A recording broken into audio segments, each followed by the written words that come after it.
Hello प्यारे बच्चों, आपका स्वागत है मेरे चैनल स्टडी विद सीमा पर। आज हम कौन सी कहानी कर रहे हैं? बाघ और लोमड़ी। चलिए पहले हम इनके शब्दों को जान लेते हैं ताकि हमें कहानी अच्छी तरह से समझ में आ जाए। कि इस लाइन में आपको शब्द दिए गए हैं, अगर आप पहले से जानते हैं तो यहाँ पर आपको राइट का निशान लगाना है। अगर आप समूह में जानते हैं तो आपको समूह में राइट का निशान लगाना है। उसके बाद में आपको इन शब्दों के अर्थ लिखने। चलिए तो आप मेरे साथ कीजिए। पहला शब्द है बच्चों पकड़ने। पकड़ने शब्द बच्चों आप पहले से ही जानते हैं, हाथ में किसी चीज का पकड़ना। शिकारी। शिकारी शब्द भी आप पहले से ही जानते हैं, शिकार करने वाला। शिकार करने वाले को आप क्या कहेंगे? शिकारी। गुफा शब्द भी आप पहले से जानते हैं, पहाड़ व जमीन के नीचे जो होता है अंधेरे वाला हिस्सा जो होता है वो आपकी गुफा कहलाता है। आपने देखा ना गुफा के अंदर कितना अंधेरा होता है और वहाँ पे क्या रहते हैं? भालू और शेर रहते हैं। गहरा। गहरा शब्द भी आप पहले से ही जानते हैं, जमीन से नीचे गहराई। जितनी भी आपकी जमीन से नीचे गहराई कहलाएगी वो गड्ढा होगा, जो बिल्कुल गोल गोल सा बना देते हैं ना आप लोग खोद करके। खोद कर शब्द भी आप पहले से जानते हैं, जमीन को खोदना। घास फूस शब्द भी आप पहले से जानते हैं, जिसका अर्थ होता है खरपतवार या फिर सूखी घास। आपने देखा होगा कि खेतों में भी खरपतवार हो जाती है और जो घास सूख जाती है तो उस घास से हम क्या बनाते हैं? छप्पर बना। घास फूस शब्द बच्चों आपकी पिछली कहानी में भी आया है। अगर आप चैनल पर बच्चे नए हैं तो आप मेरी पिछली वीडियो में जा कर के देख सकते हैं। गुजर। गुजर शब्द आप शायद हो सकता है कि पहले से ना जानते हो, जिसका मतलब होता है रास्ते से निकलना।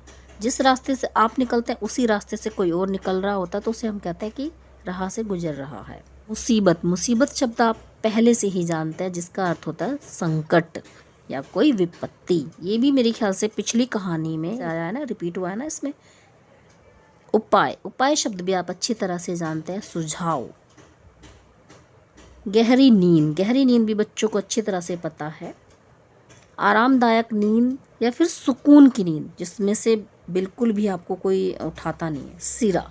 सिरा शब्द हो सकता है बच्चों आप नहीं जानते होंगे पहले से, जिसका मतलब होता है किनारा या फिर छोर। आँख खुलने शब्द भी आप पहले से जानते हैं, जिसका मतलब होता है सोकर उठना। 9-2-11 हो जाना आप पहले से जानते हैं, भाग जाना या फिर गायब हो जाना। तो चलिए बच्चे, अब आप शब्दों से अच्छी तरह से परिचित हो चुके हैं। अब हम इस कहानी को पढ़ते हैं। बच्चों, बाघ और लोमड़ी कहानी आपकी गीतांजलि पोल लेखक ने लिखी है और कौन से पृष्ठ संख्या पर है? आपके 99। बाघ और लोमड़ी। एक दिन जंगल में बाघ को पकड़ने एक शिकारी आया। उसने गुफा से थोड़ी दूर पर एक गहरा गड्ढा खोदकर उसे घास फूस से ढक दिया। शिकारी पेड़ के नीचे जाकर सो गया। बाघ जब शिकार करने के लिए निकला तो उस गड्ढे में गिर गया। एक लोमड़ी इधर से गुजर रही थी। उसने देखा कि बाघ मुसीबत में है। वह बाघ को बचाने का उपाय सोचने लगी। शिकारी गहरी नींद में सोया हुआ था। उसके पास एक रस्सी रखी थी। लोमड़ी ने रस्सी का एक सिरा पेड़ से बांध दिया, दूसरा सिरा उसने गड्ढे में फेंककर बाघ से कहा, रस्सी पकड़कर ऊपर आ जाओ। बाघ रस्सी के सहारे ऊपर आ गया।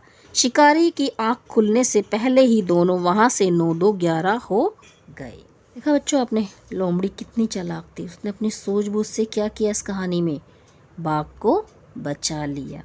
तो बच्चों, कभी आपने भी किसी की ऐसे ही हेल्प की है? अगर की है तो आप मुझे कमेंट में ज़रूर लिख कर भेजिए, मुझे आपके कमेंट का इंतज़ार रहेगा। बच्चों, इस कहानी में देखिए क्या होता है। इस कहानी में 2 जानवर हैं, बाघ और लोमड़ी। एक शिकारी होता है। शिकारी आप अच्छी तरह से जानते हैं बच्चों, हमने पहले ही शब्दों के अर्थ कर लिए हैं। तो शिकारी जो होता है, शिकार करने आता है तो वो क्या करता है? गड्ढा खोद देता है। तो उस गड्ढे में बाघ चला जाता है और लोमड़ी उसे वहाँ पर आके कैसे बचाती है? रस्सी से बचाती है। तो यहाँ पर उसने क्या किया? अपनी दिमाग का इस्तेमाल किया। तो बच्चों, इस कहानी से हमें क्या शिक्षा मिलती है? इस कहानी से हमें यही शिक्षा मिलती है कि हमें इस लोमड़ी की तरह विपत्ति में भी घबराना नहीं चाहिए। जो बच्चे भी मुसीबत में अगर हम घबरा जाते हैं तो बच्चों हमारा जो होता है दिमाग, यानी कि हमारी बुद्धि कोई काम नहीं करती है। तो हमें क्या काम करना चाहिए? धैर्य से हमें सोचना चाहिए कि अब हम इस मुसीबत से कैसे निकल सकते हैं। तो वो बड़े धैर्य से सोचती है कि इस मुसीबत से हम क्या कर सकते हैं। तो इसीलिए उसको शिकारी के पास पड़ी हुई रस्सी दिखाई दी, क्योंकि उसने अपनी बुद्धि का इस्तेमाल किया और उस रस्सी के सहारे से अपने दोस्त को बचा लिया। बच्चों, आपको ये कहानी अच्छी लगी है तो आप वीडियो को लाइक जरूर कीजिए, और जो बच्चे चैनल पर नए हैं वो चैनल को सब्सक्राइब और शेयर करने में कंजूसी मत कीजिएगा। तो चलिए बच्चे, अब हम उत्तर करते हैं। पहला प्रश्न, शिकारी ने शिकार करने के लिए क्या किया था? आपने देखा था ना कहानी में। ये देखिए बच्चों, ये शिकारी है, इसने क्या किया था कि जो बाघ है, बाघ की गुफा के पास में ही एक गहरा गड्ढा खोद दिया था, और उस गड्ढे में क्या किया था, इसने घास फूस से उसको ढक दिया था। जब वो ढक गया तो किसी भी जानवर को दिखाई नहीं देगा कि यहाँ गड्ढा है या रास्ता है, तो बाघ जैसे ही निकल के आता है वो इसके अंदर गिर जाता है। शिकारी ने शिकार करने के लिए पहले गुफा, यानी कि किसकी थी गुफा? वो बाघ की थी। गुफा से थोड़ी ही दूरी पर एक गहरा गड्ढा खोदा था ना, और फिर उसे घास फूस से ढक दिया ताकि उसमें कोई शिकार। नंबर 2, लोमड़ी ने बाघ को शिकारी से बचाने के लिए क्या किया? क्या प्रयास किया था लोमड़ी ने? गड्ढे में क्या डाली थी उसने? रस्सी डाली थी। रस्सी कहाँ पड़ी थी? शिकारी के पास। और शिकारी क्या कर रहा था? वो सो गया था ना, तो उसने मौके का क्या किया? फायदा उठाया, अपनी समझदारी से, अपनी सूझबूझ का इस्तेमाल किया। चलिए बच्चे देखिए आप उत्तर किस तरीके से लिखे। लोमड़ी ने शिकारी की पास पड़ी रस्सी का एक सिरा पेड़ से बांधकर व दूसरा गड्ढे में डालकर बाघ से कहा, इसे पकड़कर ऊपर आ जाओ। इस प्रकार लोमड़ी ने बाघ की रक्षा की। इस तरह लोमड़ी ने अपनी तीक्ष्ण बुद्धि का परिचय दिया। कैसी बुद्धि का? तीक्ष्ण बुद्धि, यानी कि बहुत ही गहरी बुद्धि का परिचय दिया। ये बच्चों आपने देखा है कहानी में, अगर लोमड़ी अपनी बुद्धि का सही इस्तेमाल ना करती और शिकारी के सो जाने का फ़ायदा ना उठाती तो वो क्या बाघ को बचा पाती? नहीं बचा पाती। चलिए तो बच्चे हम आगे बढ़ते हैं। प्रश्न नंबर 3, शिकारी शब्द सुनकर आपके मन में जो जो शब्द आ रहे हैं उन्हें लिखिए।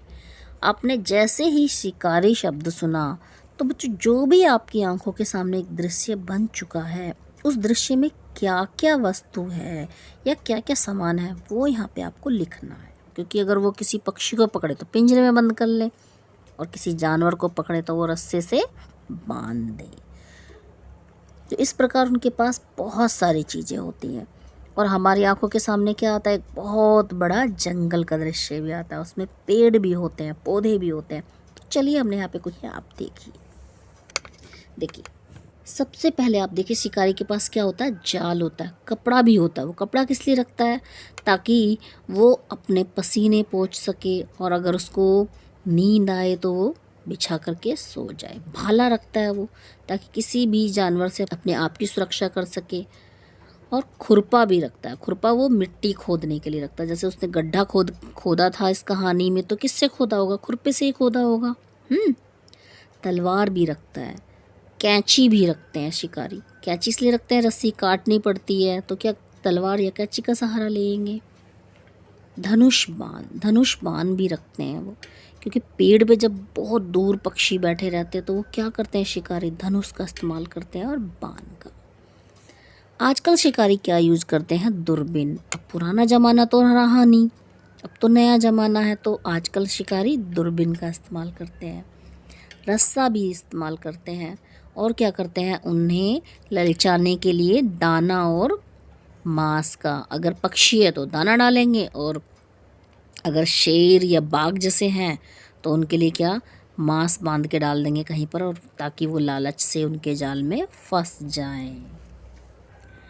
पानी, पक्षियों के पास पानी भी रख देते हैं, जानवरों के पास भी पानी रखते हैं कि जब उनको खाना पानी मिलेगा तो वो आएंगे ही।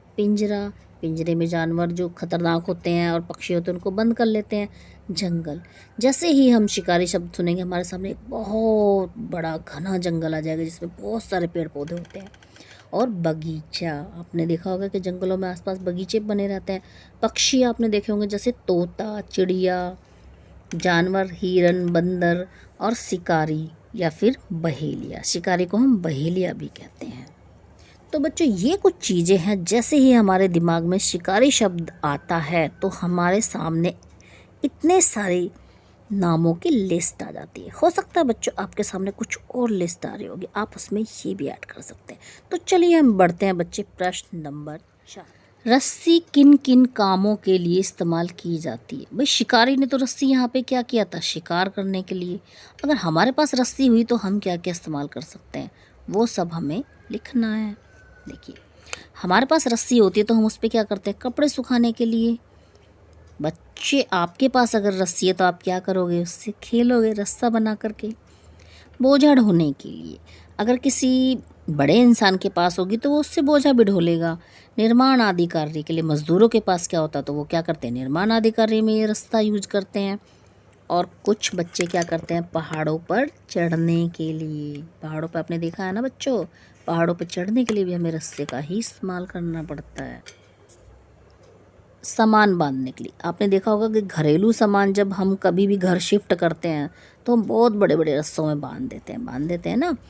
कुएं से पानी भरने के लिए, अपने गांव गए होंगे तो वहाँ पे देखा होगा कि आज भी कुएं से पानी भरा जाता तो उसमें क्या होता है, रस्सी के अंदर बंधी रहती है ना बाल्टी। ऊंची ऊंची इमारतों में सामान ऊपर खींचने के लिए, आपने दिल्ली जैसे शहर, बम्बई जैसे शहर में अगर आप रहते हैं बच्चों तो आपने देखा होगा कि आप रहते हो 6th फ्लोर पे, 7th फ्लोर पे या फिर आप 4th फ्लोर पे, तो बार बार बच्चे क्या करते हैं, हम सीढ़ी से नीचे नहीं उतरते तो हम वहाँ पर क्या करते हैं, सामान जो होते हैं एक उसके अंदर रस्से के अंदर क्या करते हैं कि एक बाल्टी या फिर एक थैला बांध देते हैं और उसमें हम सामान सारा रखकर ऊपर खींच लेते हैं। और जानवरों को बांधने के लिए, आपने देखा होगा कि रस्से का इस्तेमाल हम जानवरों को बांधने के लिए भी करते हैं। किसी के पास अगर भैंस है, बकरी है, तो आपने देखा होगा कि उनको हम क्या करते हैं, जब उनको बांधते हैं तो वहाँ पर भी रस्से का इस्तेमाल होता है। तो आपने देखा बच्चों से लेके बड़ों तक रस्सा कितना ही इस्तेमाल किया जाता है। और आज आपको रस्से के फ़ायदे पता चल गए। तो चलिए बच्चे अब हम बढ़ते हैं प्रश्न नंबर 5। 9 2 11 होने का क्या मतलब होता है, इस मुहावरे से वाक्य बनाइए। देखिए बच्चों प्रश्न 5 में आपको क्या करना है कि ये मुहावरा दिया है, इसका पहले आपको अर्थ बताना है, उसके बाद आपको वाक्य का निर्माण करके देना है। देखिए पहले हमने अर्थ लिखा है, भाग जाना, तेजी से निकलना। 9 2 11 का क्या मतलब है, भाग जाना और तेजी से निकलना। और अब देखिए हमने वाक्य बनाया, चोरों का गिरोह पुलिस को देखकर 9 2 11 हो गया। नंबर 2 मैंने दूसरा वाक्य भी बनाया, अगर आपको ये वाक्य नहीं लिखना तो आप ये वाक्य लिख सकते हैं, चूहा बिल्ली को देखते ही 9 2 11 हो गया। आपने देखा है ना, चूहा जैसे ही बिल्ली को देखते हैं वो 9 2 11 हो जाते हैं।